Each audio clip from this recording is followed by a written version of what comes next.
By the end of the video, you should probably understand better why the entirety of my classmates in high school thought that I went to school high. And what I'm going to be talking about is just a bunch of random thoughts that have come into my mind today while I was scrolling through YouTube and drinking a cup of tea, which I haven't finished yet, so it's here. And that is, life doesn't make any sense. Our entire existence, it doesn't make any sense. Like, try to find a logical explanation why the universe has created us. Why are we the outcome of biology's evolution? How did it happen that we got created onto this planet? And why do we act as if we were the only ones entitled to use all the resources that this planet has to offer in our favor, which is not truly our favor because we perceive money as being something good, when actually money is just numbers. It's pieces of paper which we assign value to, and therefore we value pieces of paper, hear me out, literal pieces of paper, over life, over the environment, over sanity, over the lives of just all living creatures and the integrity of our planet and its ecosystems and stuff like that. And that doesn't make any sense. I know that you're going to think right now from a normal human capitalist perspective that, you know, it is how things are. It is the most comfortable way of exchanging a product for something of the same value, and you would be right. But who created the system? Us.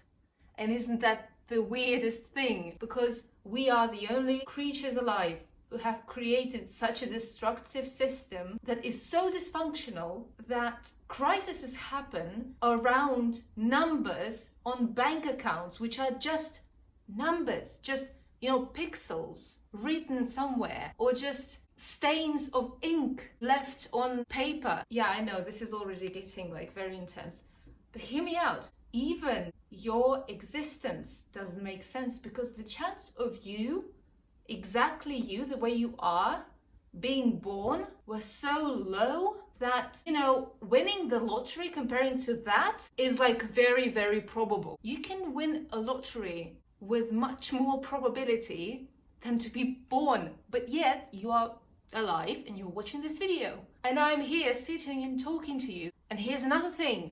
I'm producing sounds, specific sounds, that go in specific structures, and you understand the mental message that I'm transmitting with those sounds, and we call those things languages. If you think about it, you and I, we are skeletons wrapped in meat, and there's electricity running through our bodies, and we put things into our mouth, process them, and these things become us, and then things out of our organism just go into the ground and get processed by Mother Earth again, and it creates new life in the form of plants, and then those plants get eaten by some other creatures, or they produce oxygen that we breathe, and then those creatures that eat the plants, including us, we might get eaten by other creatures,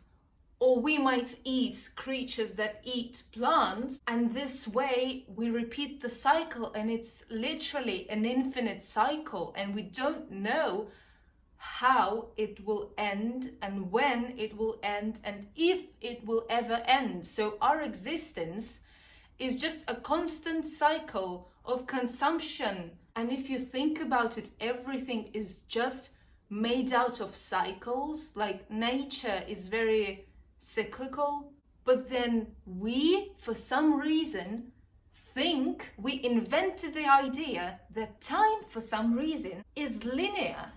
And like most people, when they imagine time, including me, we think of like an infinite line.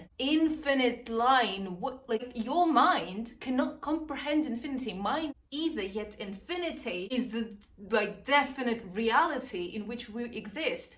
And isn't that astonishing and fucking frightening? How is it all possible? And the question is, how the hell did all of that happen?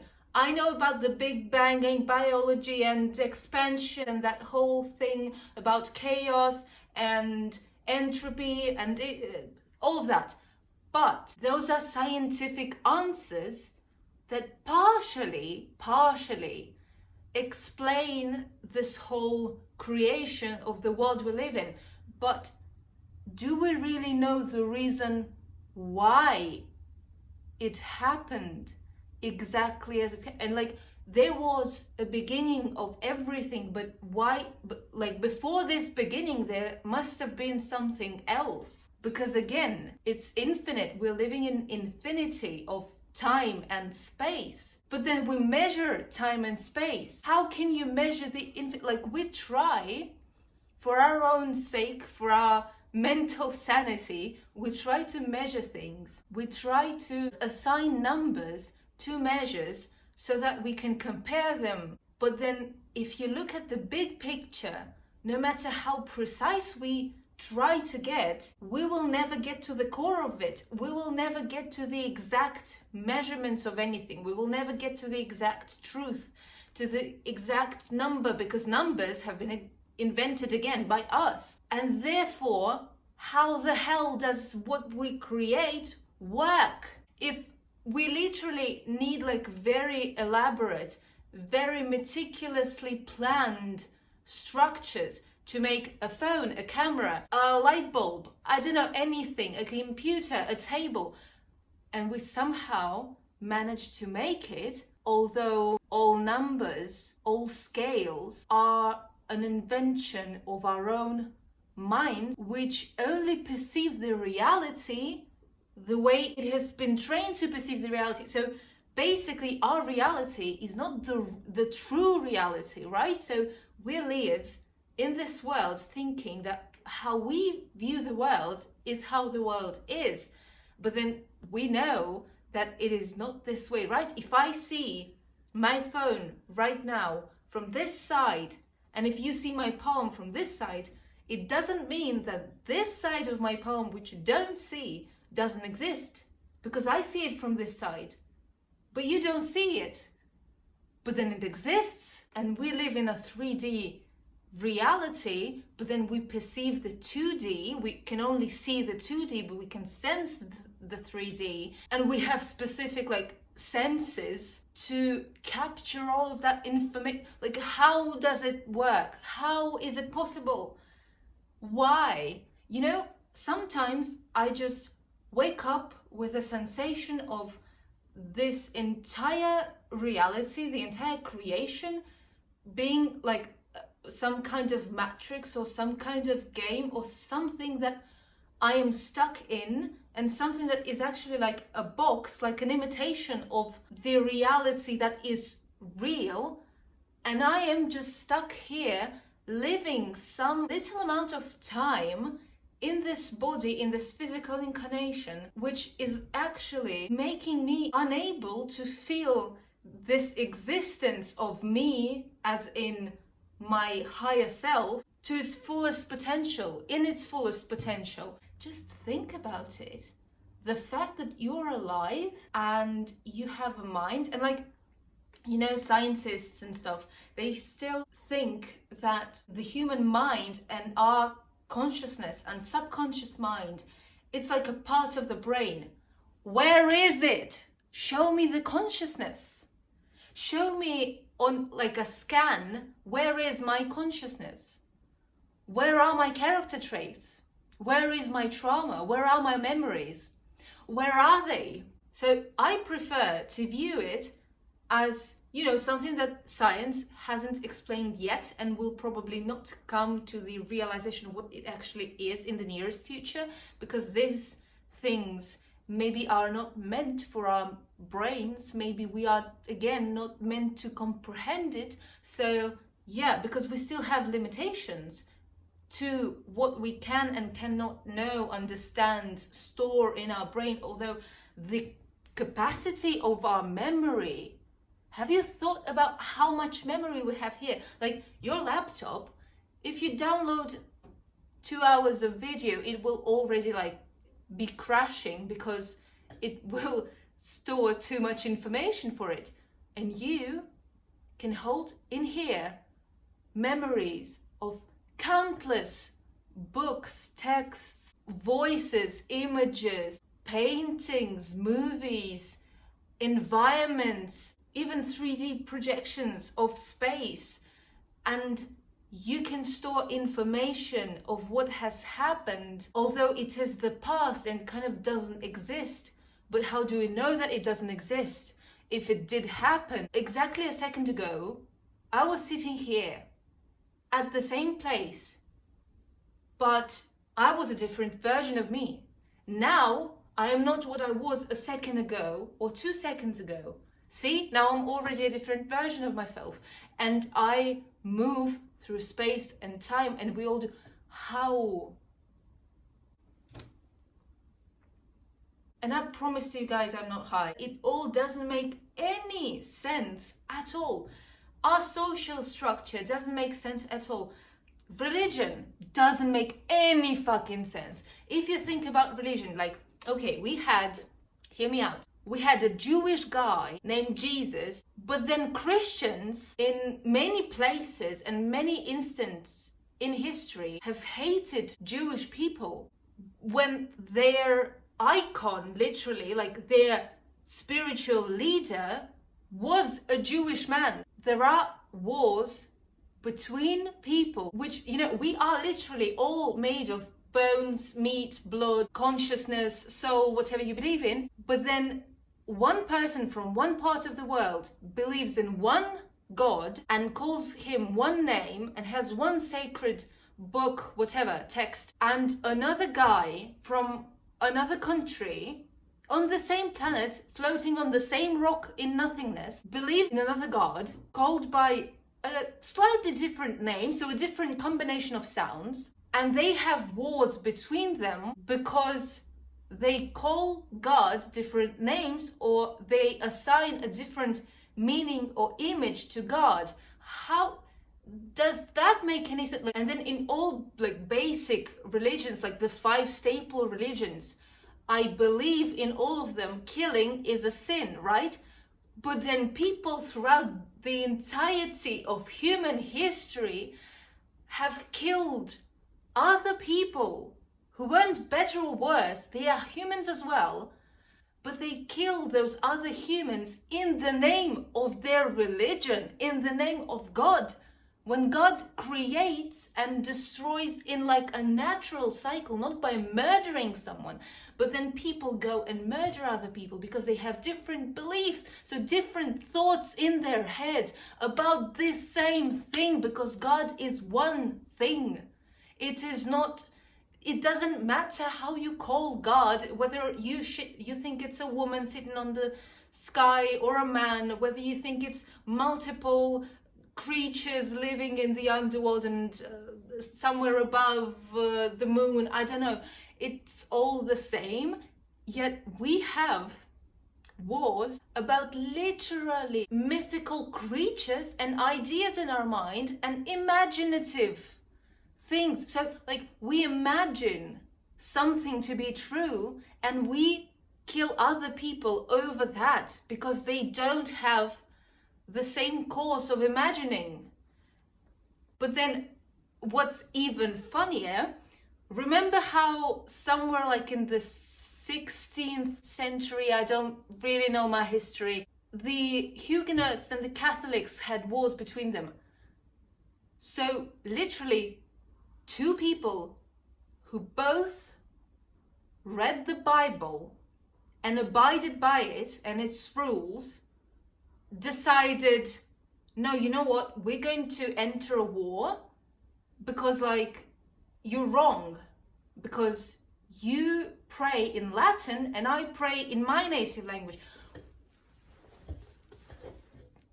It doesn't make any sense. And then the funniest thing is that throughout history, we have been assigning traits to people by their sex, by their gender. So like if you're a woman, if you get angry, people will say that you're overreacting or you're being dramatic. But then if you're a man and you get angry, it's just like everyone shuts up and everyone listens to your rage and what you have to say because you have a penis and I don't. So if you were born into a masculine body, for some reason, you're seen as a higher being than a woman. It can be the same soul incarnated into a female body, but you will see her as a lesser thing just because she has a different set of internal organs in just one zone of her body. And the fact that it has been going on for centuries, and some people still think that they can decide what women should do about their bodies and the way they reproduce and the way they dress up and the way they just live and express themselves. Men, for some reason, still think that they can decide what a woman can do and cannot do with their bodies. I'm not going to like enter in detail the whole business about abortions and stuff. And then also, this one's also brilliant. So we're on this giant rock on the earth. We have some water, we have some earth, we have some plants, we have some animals, we have us, all this system. And then we have the continents. And like, it's all one big thing, right? It's like one single whole sphere. It doesn't have any limitations, it doesn't have any borders. But then humans decided, for some reason, that this earth is ours. Like this piece of land is going to be called Spain. This piece of land is going to be ours and it's going to be called Italy. This piece of land is going to be called Russia. And people fight over winning some more land, which in many cases they don't even need, but it's like a strategic something that will somehow affect the economy or I don't know what. But if you look at the grand scheme of things, that's such bullshit. And people have been fighting for earth, for land, for just putting that line on the map a bit further to the left or to the right for centuries, for literally thousands of years. And it has repeated itself over and over again. And you know, when you look at yourself in the mirror, you think, that's me, right? There's nothing wrong about it. Did you ever like wonder, how am I associating myself with this exact body? Like, you know, I have those moments sometimes and I don't know why, and I don't know if it happens to any of you. If it does, please tell me about that in the comments so that I have a proof of the fact that I'm not actually going insane. But sometimes I walk by a mirror and I look at myself and for a few seconds I'm just bewildered. I just stumble upon the fact that this body is me. So it's not someone else that I'm seeing in the mirror. It's a reflection of me, and I control this machine. And someday it is going to die. And what will happen to the mind? What will happen to all of those mirrors? They will die. Will it be just nothingness from there on? Or will I just continue somehow perceiving reality, but just in a different way? I believe in the second option. I even believe in past lives and reincarnation, all of that, because, you know, I've experienced certain things in life and I have this firm belief, but again, it is my belief. I don't know if it's true. And so your parents, when they made the decision to conceive you, or maybe it happened by chance, but when they decided to keep you and to bring you into this world, along with that, they decided for you that you're going to have some time spent on this planet in a human form. and that you're eventually going to die. So by giving you life, they condemn you to death. That's horrifying. But then this is just reality, and many things in reality seem very cruel when you think about them. If we look at nature, there are natural cataclysms and changes and like random things that happen and bring destruction, but that destruction brings change, and therefore everything just goes around in circles and evolution happens and everything kind of changes and reconstructs, but nothing disappears. Like energy can't be destroyed, it can only be transformed. It's not created or destroyed, it is just changing from one form to another. Therefore, if we are alive, maybe that energy, which is my mind, will not actually disappear once my physical body dies and transforms into being part of the earth, you know, feeding some animals and them growing up and giving birth to, like I will be, so my physical body at some point, it will become everything on this planet earth, just like your body, just like the body of anyone buried in the ground or burned or whatever. That is so creepy, I'm so sorry, but you get the point, right? Like, it is fascinating, but it's scary. It's scary. When I think about death, it is fascinating how it all works. And it's fascinating to think that maybe if my mind is actually an energy form, it will not get destroyed. It will just get transformed into something else. Maybe it will unite with the consciousness of other dead people, and I will kind of merge from being one soul into being a giant cumulus of souls that will then again separate into many different particles and get distributed into different parts of Earth and be reborn as worms. I think I have to end the video at this point. Because I've spoken about like a lot of things.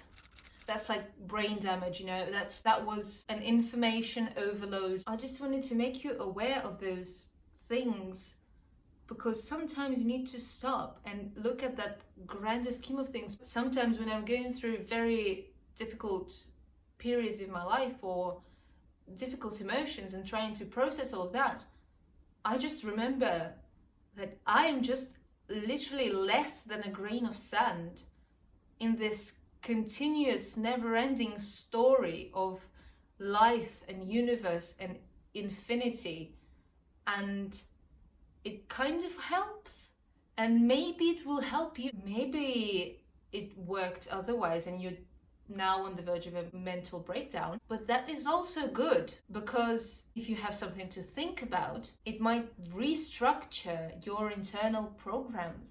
You just need to plant that seed of thought in there, and then it grows, and it might grow into something brilliant that you will share with other humans, or not. Maybe you will just share it with yourself and keep it quiet. You by yourself is good company, you know. I love having myself as my only company, and I will have to live my entire life with myself. There's no one in life I'm going to spend more time with than with myself. And so will you. So now close this video when you finish watching it and go do something that makes you happy. Even if it's just laying in bed and listening to the Rolling Stones. That's a good activity. I give you the permission to do absolutely nothing if it gives you happiness at this moment. Because at some point we're all gonna die. Okay, that's it. Goodbye.